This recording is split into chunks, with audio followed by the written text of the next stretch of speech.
You know, for many years you have prayed, you have asked, you have pleaded with God to change the circumstances of your life.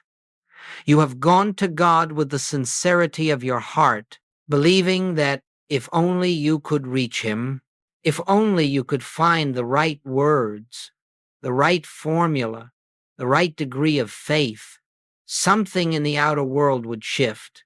And yet, in the quiet moments of honesty, you recognize that much of what you have sought has not appeared. Healing has tarried, supply has delayed, peace has remained just out of reach. And so the mind begins to question, why is God silent? Why is there no response to my earnest calling? But I say to you, the silence is not an absence of God. It is the absence of correct approach, not because you have done something wrong, but because for centuries humanity has been taught to look outward, to pray outward, to seek outward for that which is already the reality of their own being. We will begin here. At the very heart of the misunderstanding that has burdened the human race, for all this time, we have gone to God as though He was somewhere else, as though His presence were at a distance, as though we must reach up toward a far-off heaven to receive what we believe ourselves to lack. And so we beg, we petition, we try to convince God to intervene in human affairs. But the moment you approach God as a being who must be called, awakened, persuaded, or moved, you have unknowingly placed yourself outside the kingdom. You have assumed separation, and from that assumption all unanswered prayer is born. You have been asking God to fix your life, and nothing has changed, because the God to whom you have been praying is not the God who indwells. The God who indwells is not a power to be summoned. He is the very substance of your own consciousness. The presence you seek is not coming from above. It is emerging from within. And until this truth is recognized, not merely believed, not argued, not accepted intellectually, but recognized, prayer remains an act of reaching outward toward an imagined deity instead of resting in union with the one who has never left your being. So let us begin anew. Let us set aside all the old modes of prayer, all the beliefs that God can be influenced or persuaded, all the anxiety that drives us to ask for things. Let us approach the spiritual life from a higher standpoint. For the truth is this: nothing in your outer world can change permanently while you continue to pray from the standpoint of separation. It is not that God has withheld an answer. It is that you have been asking the wrong question. And when this becomes clear, when you see that your seeking has always been outward, while the kingdom has always been inward, then a great shift occurs. An inner stillness arises. The struggle ends, and you discover that what you have been looking for is already the truth of your being, awaiting only your recognition. Let us move deeper now into the principle that lies at the root of unanswered prayer. The principle Joel Goldsmith identified as seeking second. You will find this to be one of the most liberating recognitions of your spiritual life, for it explains why so much earnest petition, so much sincere religious activity has produced so little lasting spiritual fruit.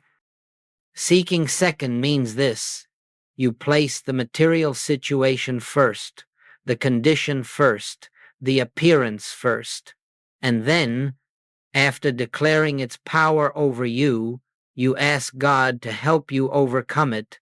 In that very moment, without realizing it, you have invested all reality, all authority, all substance in the problem itself, and you have diminished the divine presence to a role of secondary response. You have reversed the order of spiritual law. The human mind says, here is my illness, here is my lack, here is my fear. God, please, come fix these things. But the truth is, The moment you approach God with a problem, you are not worshiping God. You are worshiping the problem by fearing it. You empower it by describing it. You affirm it by treating it. You acknowledge it as real power. And the more real it becomes in your consciousness, the more firmly it takes shape in your experience. This is the tragic irony of human spirituality. The harder one fights the problem, the more one enthrones it. What does it mean to seek second? It means you believe the outer world to be cause and the inner presence to be effect. It means you assume the circumstance has already established itself as fact, and consciousness is merely a tool you hope will undo it. You have placed the material first and the spiritual last. You have accepted appearance as truth and presence as remedy.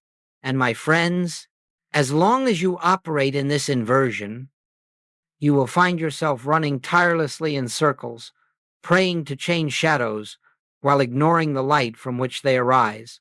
The Master said, "Seek ye first the kingdom of God," not second, not after the problem is analyzed, not after fear has flooded the mind, not after the bank statement has been read or the diagnosis delivered. Seek first before any reaction, before any interpretation, before allowing the mind to grant power where no power exists.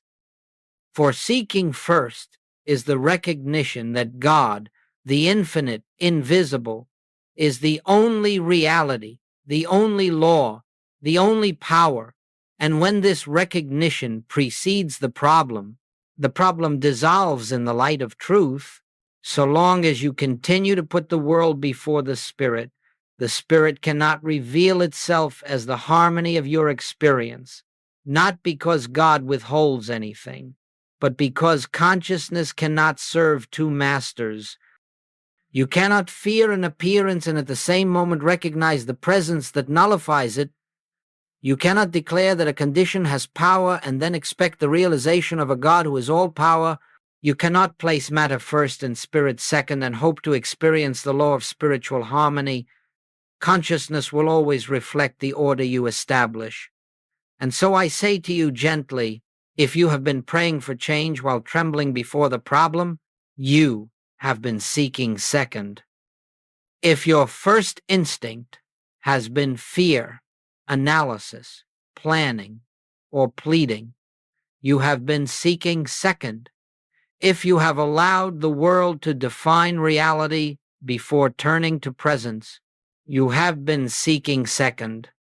But take heart, this is not failure. It is simply conditioning. And the moment you recognize it, the moment you begin to reverse the sequence of your inner life, the entire spiritual landscape shifts. You are awakening to the understanding that the kingdom must be sought first, not as ritual, not as obligation, but as the simple recognition that God is the only power there is, and therefore nothing in the world has authority over your being. This recognition opens the way for the truth that has always been present to reveal itself.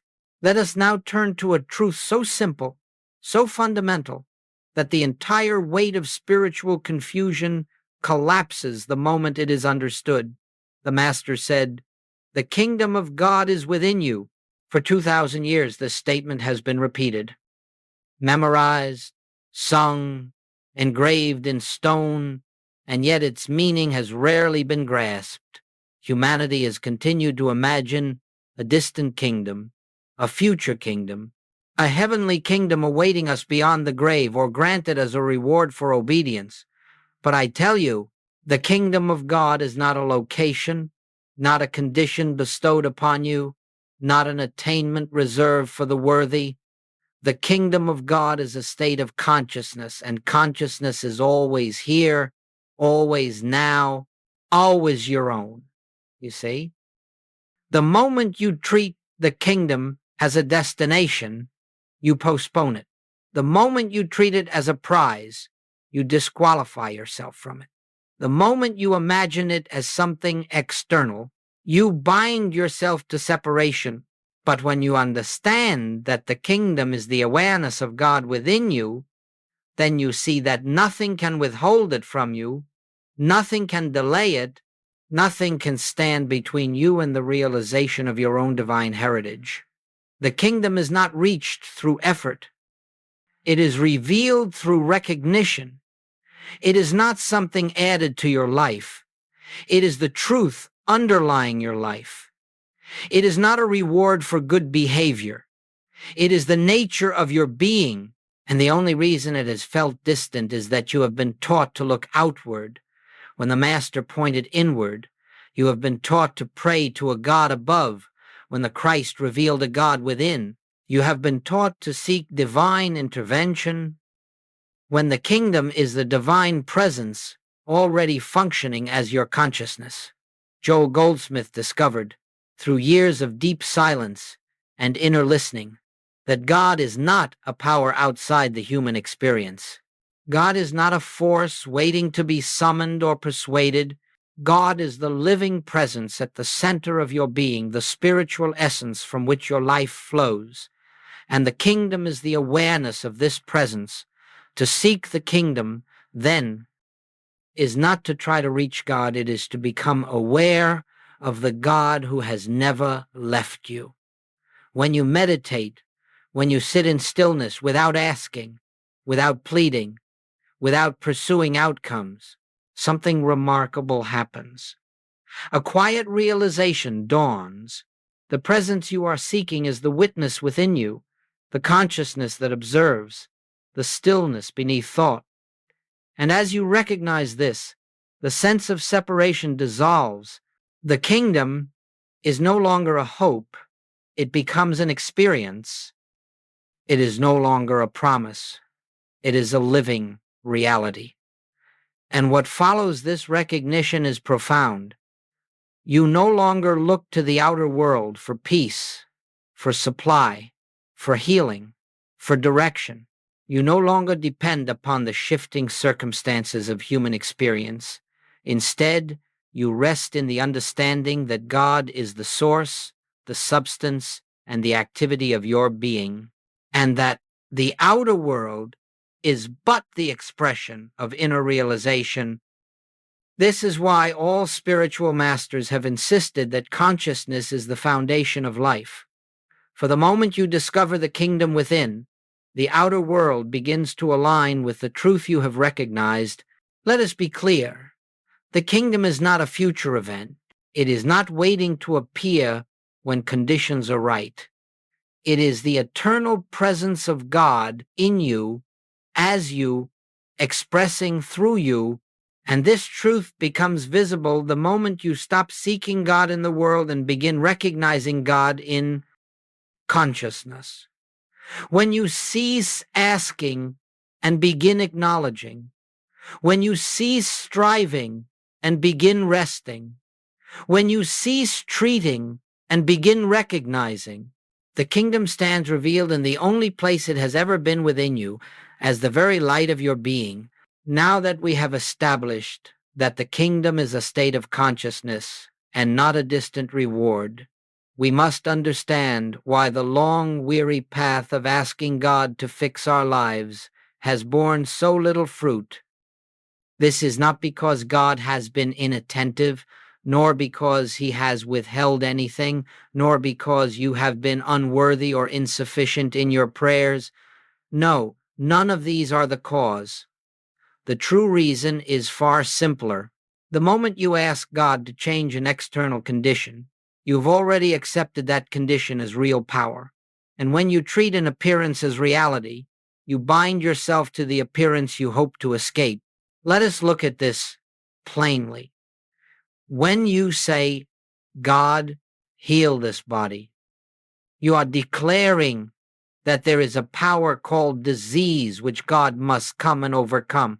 When you say, God, supply my need, you are acknowledging lack as an established fact which requires divine intervention.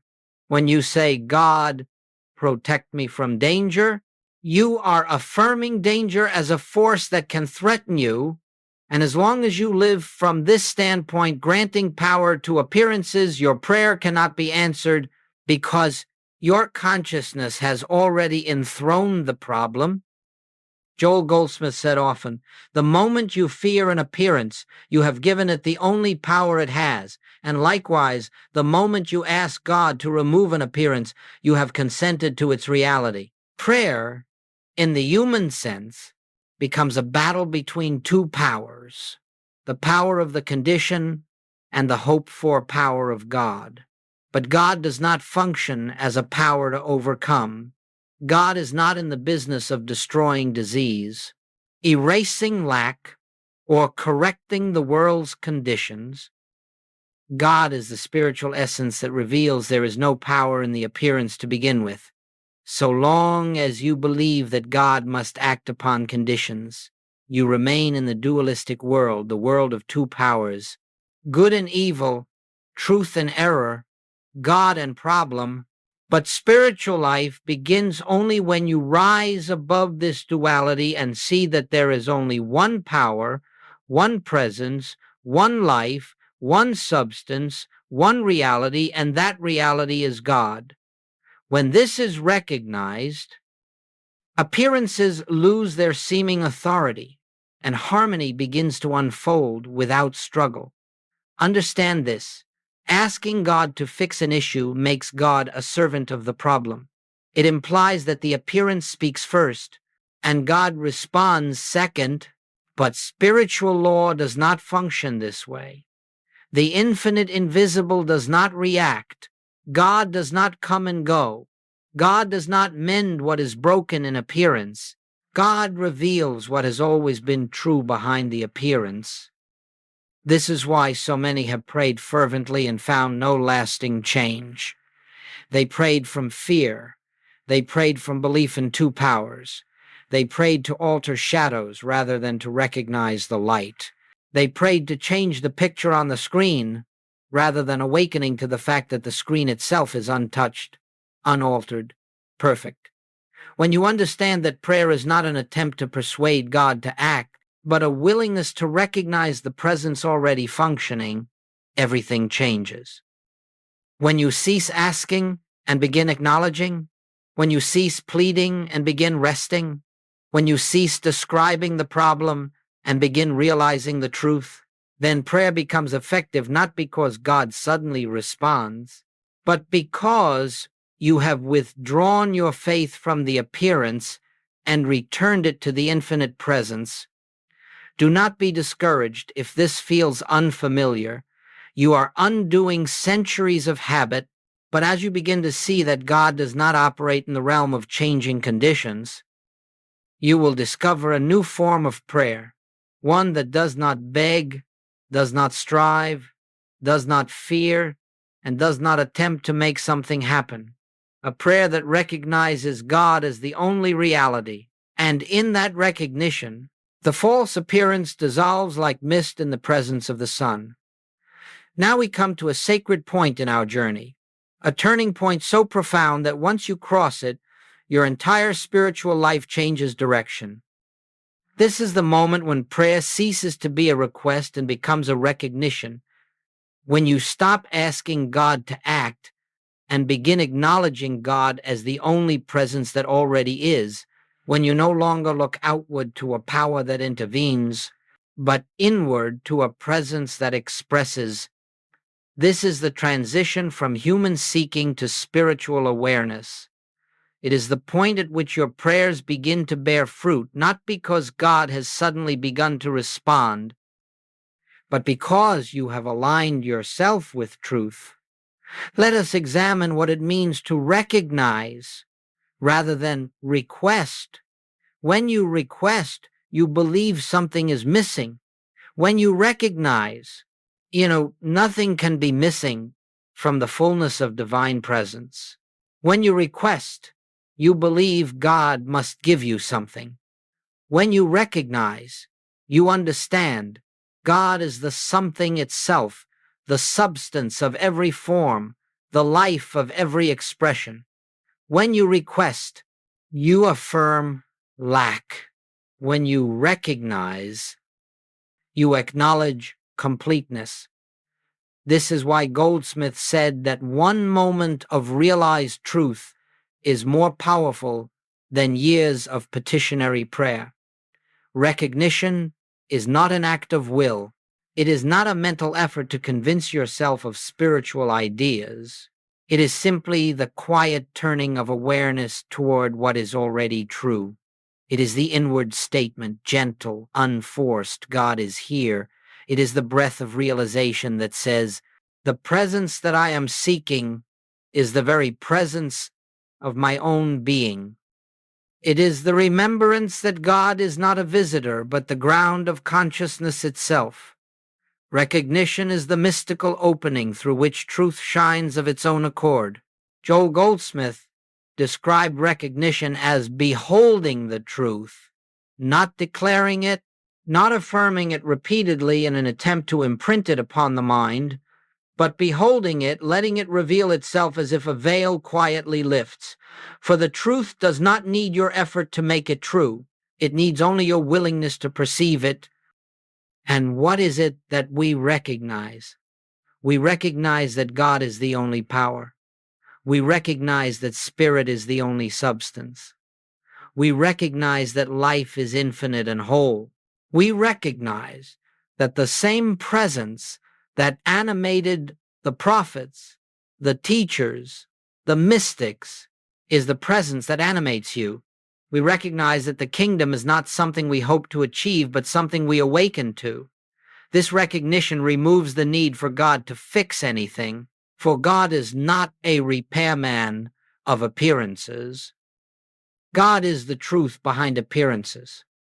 And the moment truth is recognized, the appearance changes of itself. Imagine, for a moment, a shadow cast on the wall. You may fight the shadow, plead with it, try to shape it, fear it, or ask someone to remove it, but none of that touches the shadow at all. When you turn toward the light, the shadow dissolves without struggle. It is not removed by effort. It is replaced by recognition. So it is with the conditions in your life. They are shadows of consciousness, and when you turn toward the light of truth, they lose all substance and melt away in the presence of what is real. When you practice recognition, you are not trying to change the condition. That is seeking second. You are beholding the truth of God's presence where the condition appears to be. You are acknowledging spirit in the midst of the appearance.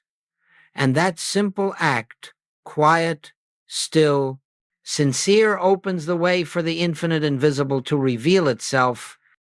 This is why Goldsmith insisted that spiritual healing is never the changing of the body, but the changing of consciousness about the body. When consciousness shifts, the appearance follows. You must understand, recognition is not a technique. It is not a method to get results. The moment you use it to change something, you fall back into request. Recognition is the acceptance of what already is. It is the release of all effort. It is the resting in divine completeness. And it is from this resting that harmony unfolds. Not because you made it happen, but because truth expresses itself when you stop interfering with it. When you move from request to recognition, you transition from trying to live a spiritual life to actually living one. And in that moment, you enter the true beginning of mystical realization. We now arrive at the heart of the spiritual life, the point at which truth moves from concept to experience, from belief to realization. It has been said that truth sets us free, but only realized truth, not intellectual truth, not memorized truth, not theological truth, only the truth you experience within your own consciousness becomes the law of your being. And for this reason, Joel Goldsmith devoted his life to a single essential practice, the practice of the presence. Now, you must understand, the practice of the presence is not a technique in the human sense. It is not a formula to follow, nor a method to achieve results. It is the conscious turning of one's awareness toward the divine presence that is already within. It is the willingness to be still long enough for God to reveal himself. It is the shift from thinking about God to being aware of God. This is the essence of spiritual living. Let us walk together through this sacred process, not as steps to accomplish something, but as a gentle return to what has always been true. The first movement, ceasing all requests. The practice begins when you release the desire to make something happen. You sit quietly without asking, without pleading, without imagining outcomes. You are not here to gain anything, not here to improve anything, not here to manifest or attract or correct. You are here for one purpose only, to be present with the presence. When you stop asking, you create the space into which realization can enter. Turning awareness inward. Then you gently allow your attention to turn inward, not toward thoughts, not toward emotions, not toward the mind's commentary, but toward the awareness that witnesses all these things. You notice the silent observer behind the stream of thinking. You become conscious of consciousness itself. This turning inward is the doorway to the kingdom, for the kingdom is found not in thought but in awareness. You begin to sense a stillness that does not come from you but is you. Acknowledging the presence. Now, in that quiet, you make a simple, gentle acknowledgement, not an affirmation, not a repetition, but a recognition. You may say inwardly, God is here. I and the Father are one. The kingdom is within me now. The kingdom. Speak these not as words to believe, but as truth to behold. Let the inner ear listen. Let the heart respond. These statements are not trying to make truth true. They lift the veil so you may perceive what has always been true. Resting in silence. And then you rest. You do nothing. You hold no intent. You seek no sign. You simply remain present to presence. This is where the mind may try to intrude, but you need not resist it. Thoughts may appear, but they have no authority. They are like waves passing over the surface of an unmoving ocean. Beneath them is the stillness of God. As Goldsmith would say, be still and let God announce himself, returning gently. When the mind wanders, if the mind wanders into fear, memory, planning, or analysis, simply notice it without judgment and return your attention to the inner presence, not forcefully, not with frustration, but as one returning to a beloved friend. Each return strengthens recognition. Each return deepens awareness. Each return silences a lifetime of outward seeking. Allowing, not forcing. At this point, something begins to happen not through your effort, but through your surrender. A subtle shift, a softening, a sense of peace that does not come from external conditions. This is the activity of the infinite invisible. This is the presence revealing itself. You are not causing it, you are allowing it. And this allowing is the essence of spiritual living. Realizing the nature of prayer. In this state, prayer is no longer request, it is communion. You are not talking to God, you are feeling God, not asking for answers, but resting in the one who is the answer, not seeking signs, but abiding in the presence from which all signs arise. This is the prayer that heals, the prayer that supplies, the prayer that harmonizes, not because it changes the outer world, but because it reveals the truth of the inner world. Carrying the presence into daily life. And when you rise from this silence, you do not leave the presence behind. You carry it into actions, conversations, decisions, challenges.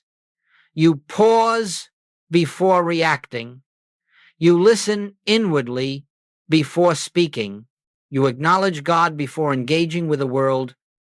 This transforms ordinary moments into sacred ones.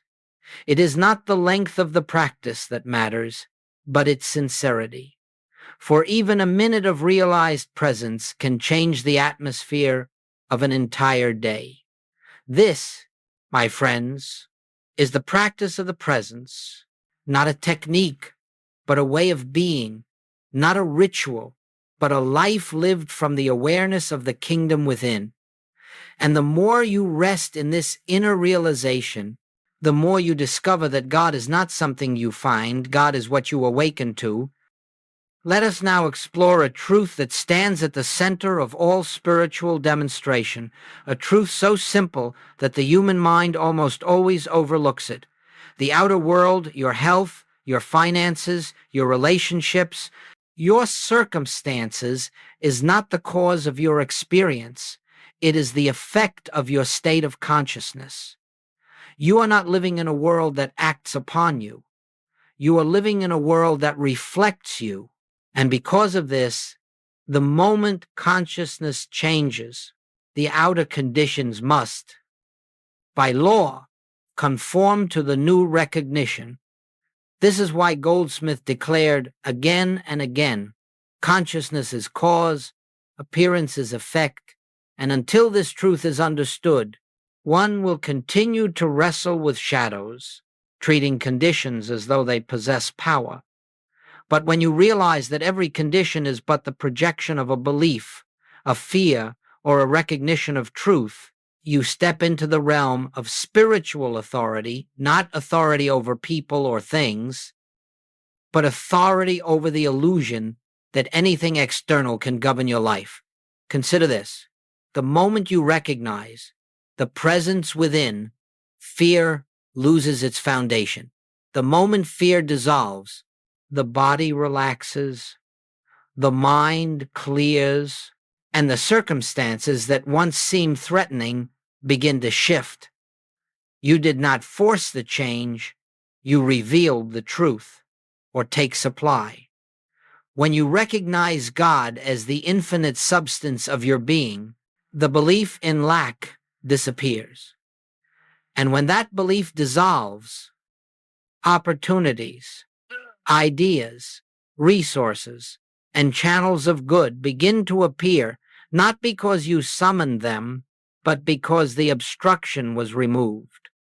Consciousness always expresses itself according to its nature. You must never believe that your spiritual practice manipulates outer things. It does not. It simply removes the inner resistance that prevented harmony from flowing. The tree does not strain to bear fruit. The flower does not exert itself to bloom. The sun does not labor to rise. They reveal what they already are. And so it is with you. The moment you rest in the awareness of the presence, life unfolds naturally, effortlessly, without the tension that comes from trying to control appearances. Joel Goldsmith often said, "The outer picture is not the power. The power is the realized truth behind it. When truth is realized, the picture changes of itself." This is why the great masters healed without effort, supplied without struggle, and lived without fear. They understood that the outer world has no authority independent of consciousness. They understood there is no power in the condition to maintain itself once the truth of being is recognized. Let us be clear Harmony does not come because God intervenes. Harmony appears because the presence that was always within you becomes consciously realized. Discord dissolves because it never had reality in spirit. It was only the temporary projection of a mistaken belief. When the belief goes, the appearance collapses. You are not changing reality, you are correcting perception. Think of it this way. If you wipe the lens of a camera, the picture becomes clear, not because the scene changed, but because your perception of it did. In the same way, the practice of the presence wipes the lens of consciousness. It removes fear, belief, duality, and separation. And as the lens clears, the world you see begins to reflect the clarity within. This is why your life transforms without strain, because you are no longer trying to repair the mirror, you are tending to the face that stands before it. When consciousness is illumined, the mirror of experience reveals that illumination. When consciousness rests in truth, the world responds with peace. When consciousness abides in the presence, circumstances begin to align themselves with divine order. You must not look for signs. You must not measure results. Simply abide in recognition and let the infinite invisible fulfill its own activity. For as you dwell in the realization of God as the only presence, the only power, the only life, everything that appears in your experience will bear witness to that realization. This is the mystery of spiritual living. Nothing is forced, nothing is manipulated, nothing is controlled. Life unfolds from within, and the outer world becomes the natural, effortless expression of the consciousness you have allowed to reveal itself. Now, let us consider how this recognition, this awareness of the presence takes form in the movements of daily living. For spiritual realization is not confined to moments of meditation. It is not something you visit briefly in the morning and abandon once the affairs of the day begin. No. Spiritual living is a continuous awareness, a quiet remembering, a gentle abiding in the truth of God's nearness. The practice is not complete until it is carried into the very places where you once felt fear, anxiety, conflict, or confusion. It is here, precisely here, that recognition must become your foundation. Many imagine that spiritual life requires the withdrawal from activity, the retreat from responsibility, the avoidance of difficulty, but this is not so.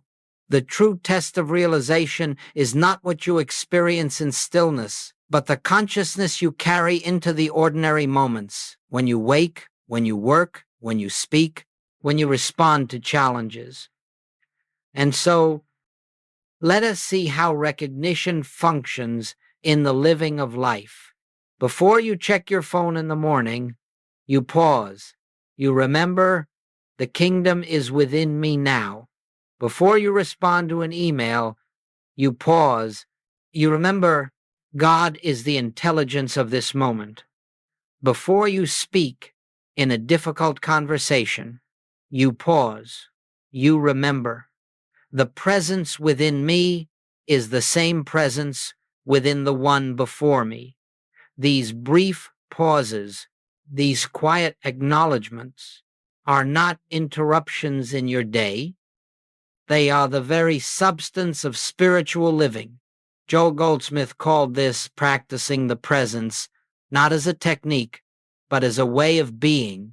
It is the steady recognition that there is an invisible activity going before you, preparing the way, harmonizing relationships, guiding decisions, unfolding supply, healing the body, and expressing itself as the fullness of your life. And when you acknowledge this even for a moment, the anxiety that once governed you begins to dissolve. Life will still present challenges, Appearances will still come, but your response to them will be transformed. In the past, you reacted, you hurried, you feared, you planned from the mind.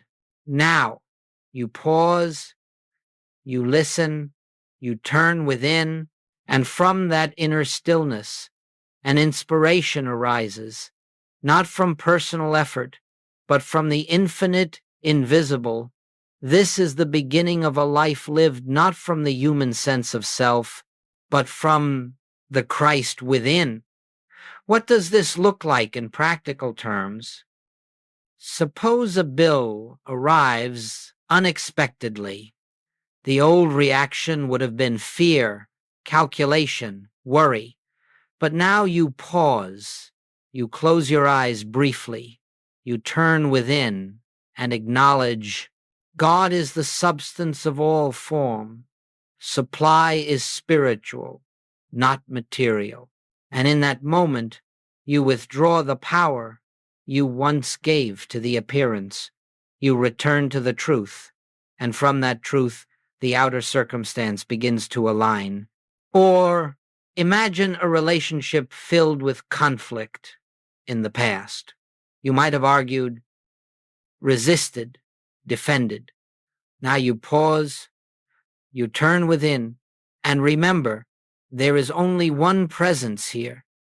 You are no longer meeting the personality of another. You are meeting the same divine presence that animates you. And from that recognition, words soften, reactions dissolve, and harmony becomes possible where it once seemed impossible. Or consider the body. When a symptom arises, the old way was to fear, to analyze, to treat the symptom as power. But now you turn within and acknowledge life is God, the body is the temple of the living spirit. You are not trying to heal the body. You are remembering the truth of life itself. And in that remembrance, the appearance changes not because you forced it, but because you no longer sustain the illusion of its power. This is what happens when recognition enters daily life. You stop seeking solutions in the world, and you begin to live from the inner foundation of truth. You become less reactive, more centered, more patient, more peaceful. Decisions become clearer. Actions become inspired. Relationships become gentler. Circumstances lose their power to disturb you. You begin to sense an invisible rhythm, a divine harmony carrying you through the day. The entire world may rush, panic, strive, and compete, but you will move with a different consciousness because your awareness is no longer anchored in appearances. It is anchored in the presence that never leaves you. And as this recognition becomes natural, you will find that your life reflects a peace the world cannot give and cannot take away. This is the fruit of spiritual living, not perfection, not a life without challenges, but a life grounded in the unshakable realization that God is the only presence, the only power, the only reality, and that this truth is expressing itself through you in every ordinary moment of the day.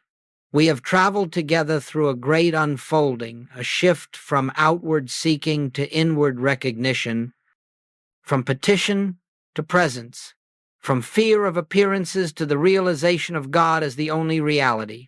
And now, as we bring this time of sharing to its close, I want to speak to the deepest part of you, the part that has felt the stirring of truth, the quiet resonance that says, yes, this is the way.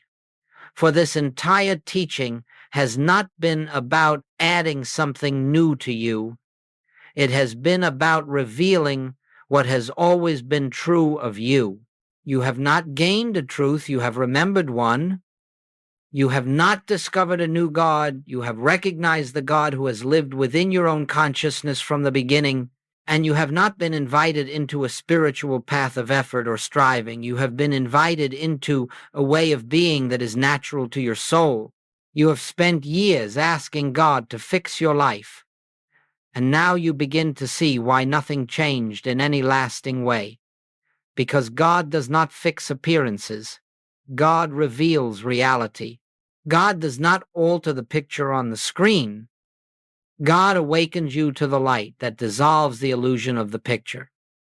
And once you understand this, your entire approach to life shifts from fear to trust, from effort to rest, from seeking second to seeking first. I want you to hear this clearly. Your transformation has already begun. It began the moment something within you responded to truth. It began when you realized that the kingdom is within you.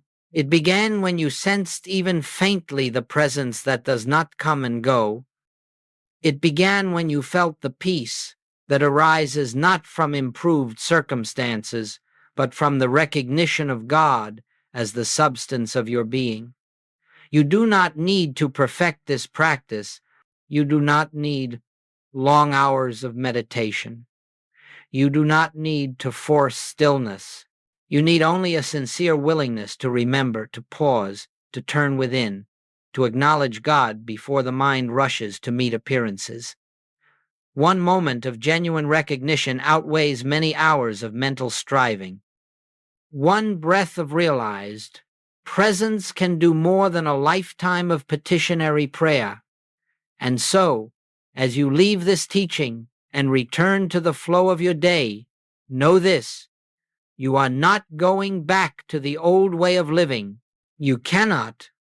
For once truth has been recognized, even dimly, it begins to work within you. It begins to dissolve the patterns that once held you captive. It begins to shift the foundation from which you meet the world, and it begins to express itself as peace, as clarity, as harmony, as supply, as healing, not because you pursued these things, but because you sought the kingdom first. Let this be your quiet commitment, not an effort, but a remembrance. Before you respond, pause. Before you fear, turn within. Before you judge, acknowledge the presence. Before you analyze, recognize the truth. Before you seek solutions in the world, seek first the kingdom. This simple remembering will open doors you could never open through effort. It will reveal answers you could never reach through thought. It will lift you into a consciousness in which life unfolds with grace rather than strain. And as this awareness deepens, you will discover the meaning of the Master's promise.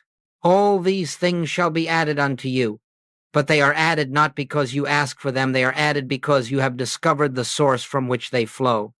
So I say to you now, rest in the presence. Trust the invisible live from the kingdom within, and let the truth you have recognized today become the quiet light that guides every step of the path before you.